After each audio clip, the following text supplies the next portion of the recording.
Hi and welcome back to KitbashCarnage. So today we're taking a look at a miniature figure here that we got from Ramshackle Games.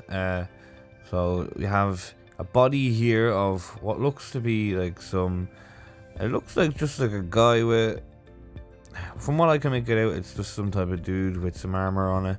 But what we're going to use him for is a Chaos Warpsmith, since we need one for our army, the Mutant Bearers of Faith. So we're gonna stick some bits on it that are for warpsmiths or that type of thing for the good army. I'm very sorry for the terminology, guys. You know what it's like here on this channel.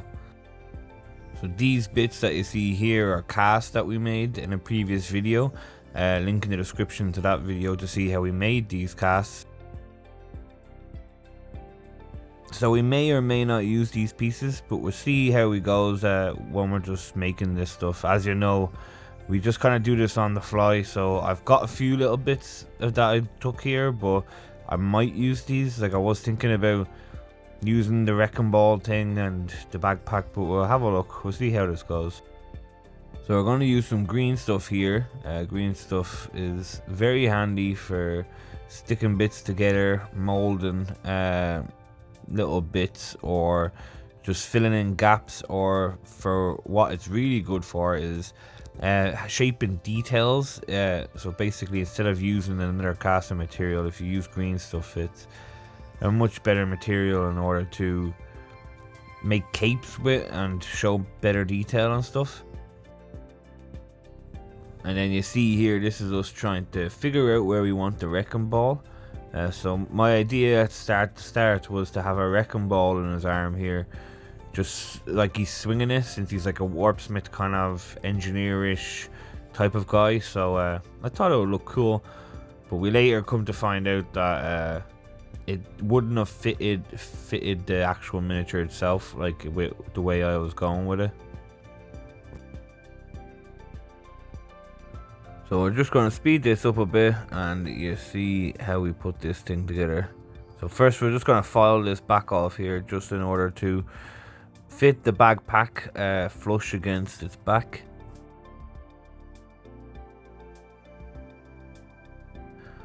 And we got our green stuff out, and then we use that in order to attach the backpack and use it for many more details within the miniature later down the line. So using our patent pended kneading technique here, and just make sure you mix that green stuff well, and use your ratio, the green to yellow ratio, to what you see fit to knead. So as you see, I just did an equal ratio here mix, and then making sure with your silicone tip tool or something similar to it, just make sure that you create a very good bond between your materials, especially the backpack, since a lot of the stuff that we're going to be doing is going to be attached to this backpack.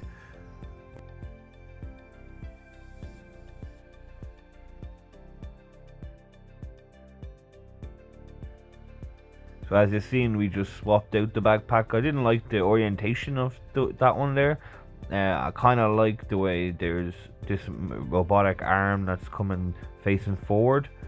So basically, I think the Warpsmith has like at least three like tentacle type robotic arms on each side, and I was thinking if I have this robotic one, it's kind of one of them robotic arms as it is, so I only have to do two on that side and then two on the other side, so it's a little bit less work to do. So this is the type of stuff that I'm thinking about while I'm doing this, is how can I, like I said in some videos, think ahead, but obviously not too far ahead because we're not planning this out, but do things to make your life easier in the future. So we've added a metal kind of robotic arm here, and then that just saves us from making one more arm from scratch, you know, so it's just saving time.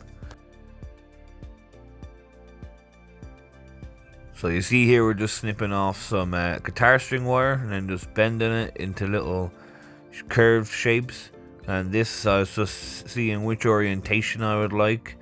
Now we end up just putting them facing backwards, just to give that kind of you know, mutated look that we're going for with our army, the Mutant Bearers of Faith.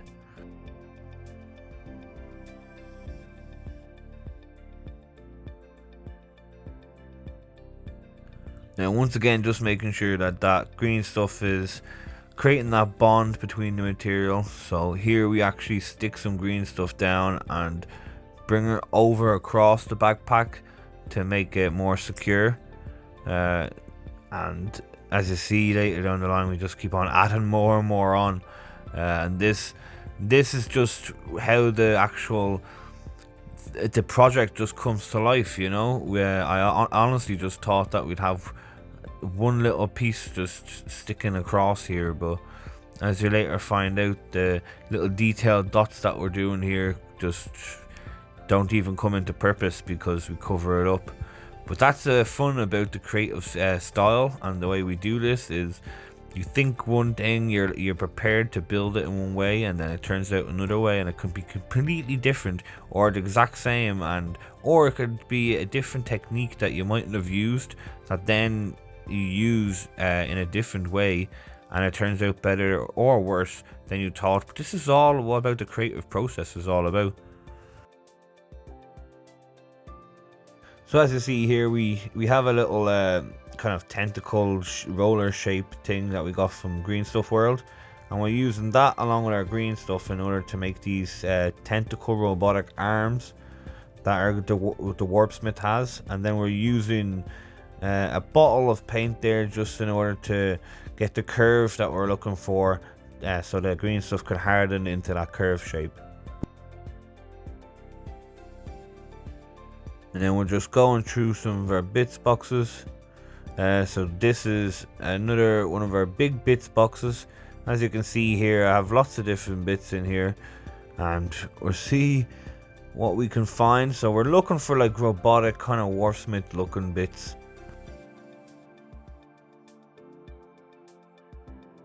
So that's basically just anything that has wires, and then we have a few shoulder pad things that we're going to use here, just preempting needing them. Not that I know I need them, but it just preempts that we're going to need a shoulder pads. We took out our plasma gun there since the actual miniature has a plasma gun. So instead of using a wrecking ball, we went for the plasma gun, because then the miniature itself also has like an axe type thing. So we're going to see, can we use something like that also.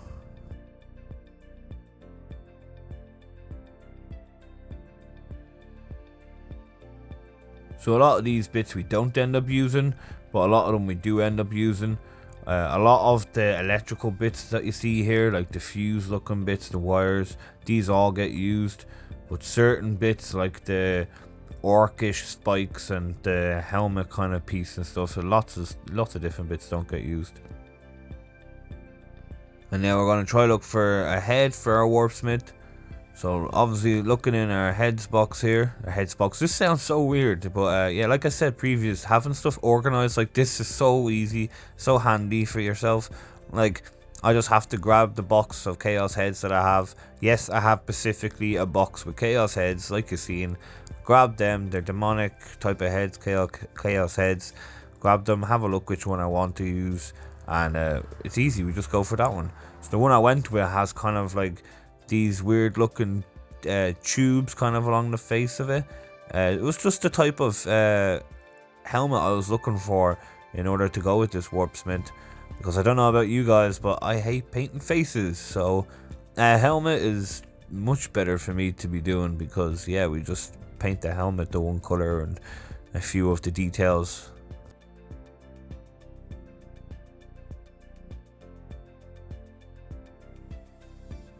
So yeah, we're just using some green stuff there just to stick the head in place.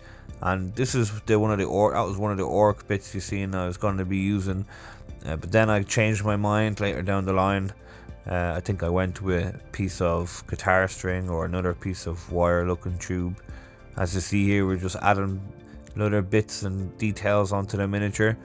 Apologies for being out of frame in a lot of this. I do apologize, guys.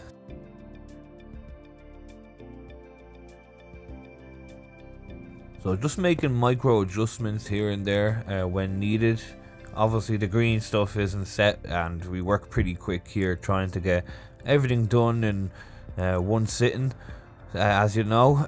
But a little bit of carnage in between the kit bashing is what we're all about here. So we're a pro at the Carnage side of it. The kitbashing, we're getting there. So this is the little wire you're seeing me adding here. We later get rid of this and put a guitar string wire there instead, but it does the exact same type of job. It kind of looks like there's a big tube of some sort going around his kind of neck region there.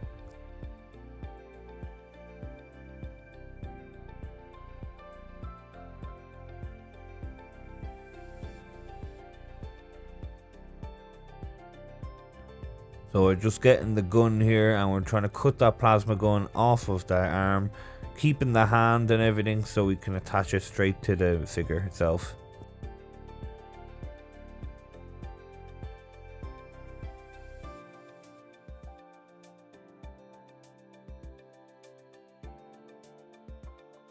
So using a little bit of green stuff to help us stick it there, just while we add our super glue.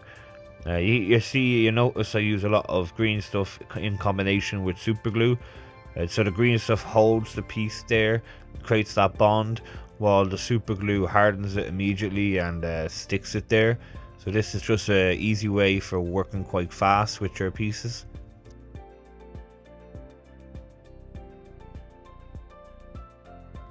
So as you see, we're just sticking little bits on to add more and more detail, wired kind of looking bits. Bits that look like spark plugs, just anything that gives it more detail and that more robotic, chaos, mutated look.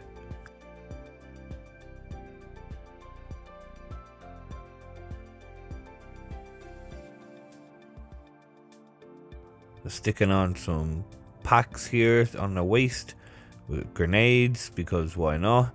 Grenades are fun. Adds to that detail as well, also builds upon that Ramshackles Games base kind of figure that we got. Link in the description to Ramshackles, or the name to Ramshackles Instagram page.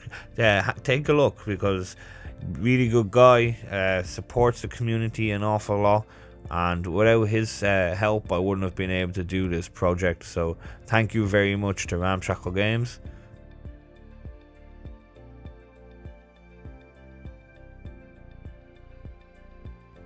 So here we see we're just sticking on a scabbard, I think it's called, or I don't know. I'm calling everything scabbards. It sounds like a name something is. We were just adding on a bit of robe there on the front, a bit of robe, and then some more of our mechanical bits to the backpack itself, building upon the base that we have there of the backpack, and just sticking little bits in and out of it. So it looks like exhaust pipes and just a bit of everything, anything that adds to the detail, but make sure you don't put too much in order to fill out the figure and add too much characteristics. Is that the right word? Characteristics? You just don't want to add too much, because at the end of the day you have to paint this and try to make it look like it's as real as possible. But with our chaos kind of look, we can get away with it. We can just say any flaws, as he's been through the warp a few times. That's why he looks the way he is.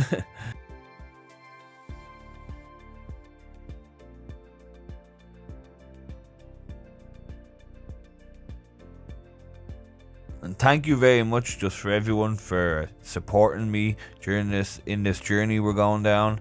Thank you for bearing with me. I've recently just started a new job, so the hours are a little bit crazy, so apologies if the videos don't come out as, I wouldn't say as regular, but just as regular in time. I'll still try and post every Tuesday and Saturday, but they mightn't come out at the exact same time every Tuesday and Saturday, just because of the way my schedule is now. I have to actually get the time in order to post these videos and edit them and all that stuff. So just bear with me. I'm going to try my hardest still to get them out every Tuesday and Saturday. Yeah, so thanks very much for bearing with me, guys. How many times did I say bearing with me there? We should have a bearing with me count and a bits counter.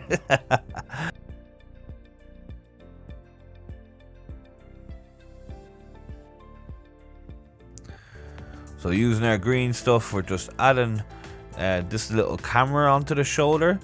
So I like the look of this little camera. I thought it was quite cool. It's as if it's bringing the mechanical and human part of this build kind of together that little bit more, along with the arms that are going to be added onto it. I think it gives the overall look a really good overall. It gives the figure an overall good look. English classes, lads and ladies, I still need to take my English classes. Apologies for not still being able to speak properly.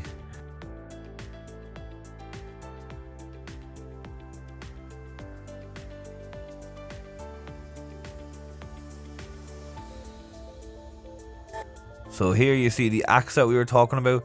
This is just a generic kind of battle axe that we got from an orc set, from just a few bits that we have laying around. So we use this guy and we'll snip off one of the arms, and we'll end up using the bottom arm as his actual arm on the miniature figure you've seen us chop off. And then I was thinking about, in order to have a second arm to like help swing this axe, we will use one of the tentacle robotic arms that we're making out of green stuff. So we'll add that wrapping around this in order to kind of as if it's helping swing this giant axe. So we're just filing this down just to make sure we have a general smooth area, get rid of the old kind of remnants of the hand there, and making sure that the area is nice and clean.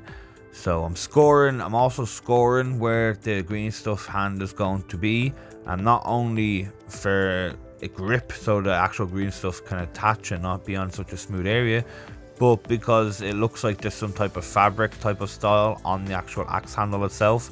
I wanted to replicate that along the whole axe kind of handle. So I just scored it there, making it kind of look like the material's going up. So it's a dual purpose. It's helping the green stuff arm kind of hold on in the long run, and it's actually adding to that kind of fabric looking effect that's wrapping around the handle of the actual thing itself. Also using some green stuff to attach the arm to the actual miniature itself. So we just build upon the arm there, giving it a bit of girth, shall I say, or a bit of kind of depth into the arm, so the forearm has a bit of shape to it, and squeezing that down there, and then using our silicone tool to make sure that there's a nice good bond there, and also shaping it out to create that kind of armor panel kind of look throughout the arm there, just making it all look like it fits in correctly. It sits right, and you want it in this type of pose, and you're happy with that. Once you're happy, you add your glue down, and this will just set it into that position for yourself.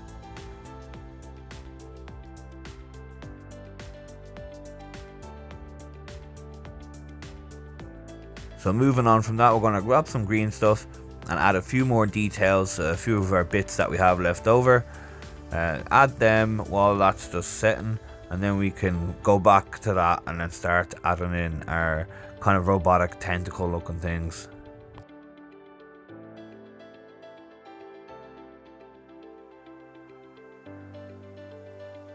So although these little details are minuscule, it's these minuscule details that add, the more and more you have of these add to the miniature figure itself, just add to the characteristics of the whole outcome of the figure. So it builds upon, it's just layers and layers just build upon the actual figure. That's how I see it. Kind of like how people explain painting. Like, I'm not the best at painting, but people do explain to me it's all about layers, it's all about watering down the painting. I know how to paint, but actually painting is the issue. I don't have the patience for it. As you can see with my building techniques, I like to do stuff quite fast. Being able to paint one miniature figure per 2 hours or whatever it takes me isn't how I like it. I'd rather bash out a whole like kitbash a whole unit in the 2 hours, you know. So yeah, this is what we have so far anyway. I'll stop waffling. Yeah, as you can see, we have our plasma pistol pointing into the sky there as if he's shooting a massive bolt, and then we have the axe that he's about to swing, which looks really cool looking axe, because it kind of has that like an engine, kind of like it's gonna eat through vehicles with the axe. And then you have these green stuff tentacles that ended up drying out. So we'll make a few more of these and we'll add them to the figure throughout, on or off camera. We'll see whether I film that part, but we're just adding these tentacles on and a bit more guitar string wire. We're pretty much done with the details, but it's the guitar string wires and the green stuff tentacles, kind of robotic looking Dr. Octopus arms that we're going to be adding on here.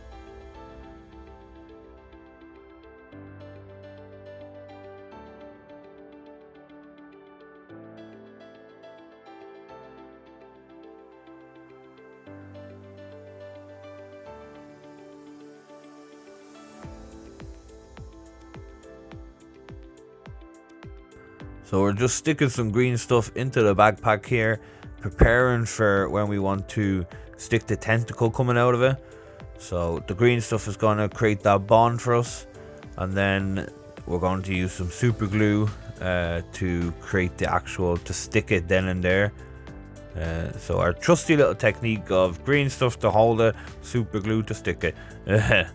So just making sure that you've created that good bond there with the green stuff and the robotic Dr. Octopus tentacle arm you have there. So that just makes sure you're pushing it into the actual backpack and into the arm itself, making sure that they're both become one piece and they're not just two separate pieces, because once it dries off, if the green stuff isn't sticking to the new piece you've stuck on, the tentacle arm or the Dr. Octopus arm, it would then just fall off, you know. It would just become hard, not have a good bond, and just fall off. So you want to make sure that that bond is quite strong before you start gluing, and you kind of say, right, that's it, that's that piece done. I've had it where I've stuck stuff on and down the line the bond hasn't been that well and they've just fell straight off. As soon as you pick them up, it just falls off.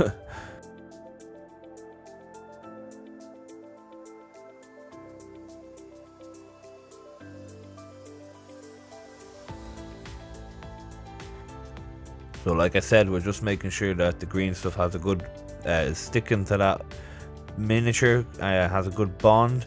So that means just poking it in, maneuvering it as much as you need or as little as you need, and then once you're happy, just dousing that thing in super glue and leaving it to set, because we all know more glue, when in doubt, more glue.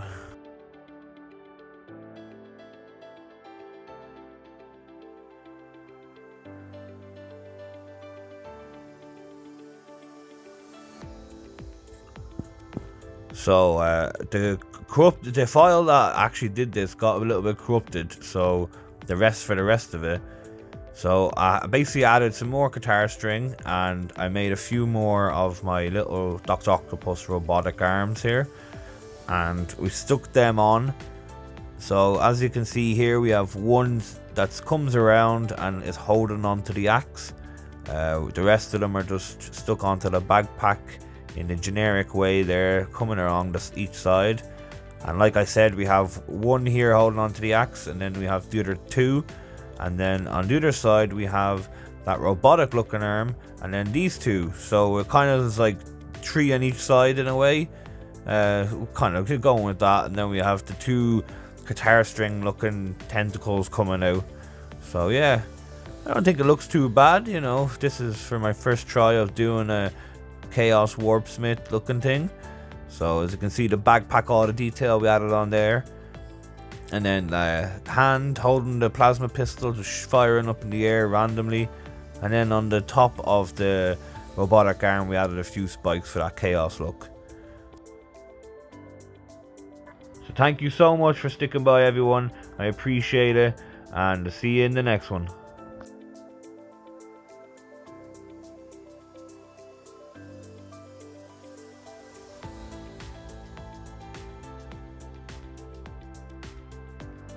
Don't forget to like, subscribe and comment.